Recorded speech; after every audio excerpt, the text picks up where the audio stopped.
Hey! Nine! Hands up, handle it! 10!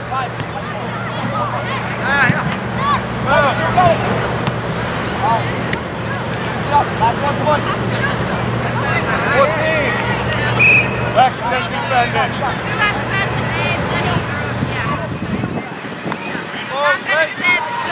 Hey!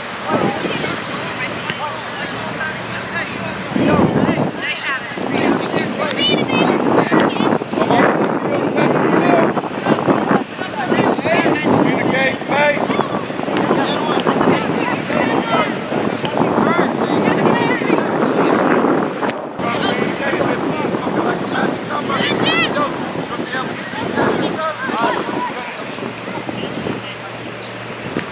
Well done, Smith.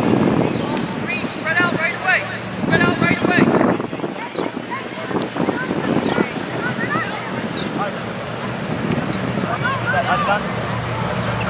White ball, white, spread out, Samuel. Yes, spread out, spread out, spread out.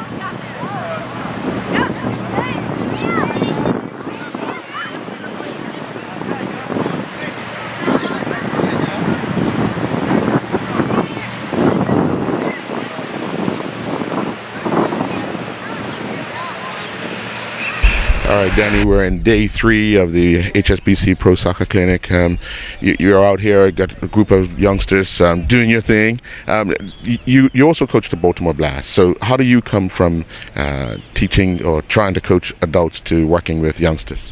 Well, I also work with youngsters back in the U.S. as well, so it's something I enjoy doing. I enjoy teaching the game, and trying to give all the information that I've learned through the course of my years of playing back into the youth, so we can keep developing not only in the U.S. but developing players here as well.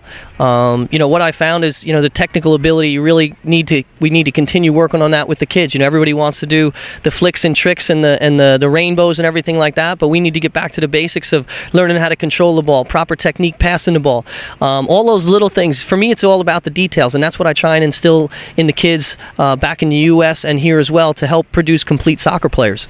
Now, we see groups working in small areas. Does that help with the touching? Yeah, for sure. It starts with our warm-up, with our technical work, working on those little touches. But if they can play in the tight spaces, all right, then they'll be able to play in the larger spaces as well. So I think that's something we look at.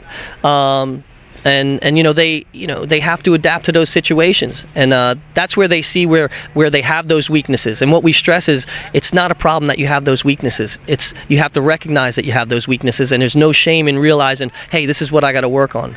And we tell them it's okay to fail as long as you're doing your best and you're trying, you're working hard. It's okay to fail, all right? Because a lot of times you learn from that. And we know what we got to get better at. So that's the big point here, letting them know it's okay, all right, not to be the best at every little aspect of the game, but they also need to realize that's what they need to work on. Now, what do you see the difference between the kids back in the U.S. and in Bermuda as far as taking in the information and trying to express it in the way that you want it to come out?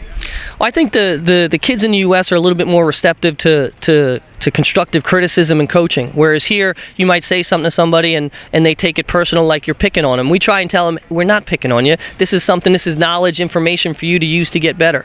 In the U.S., they're a little bit better at that.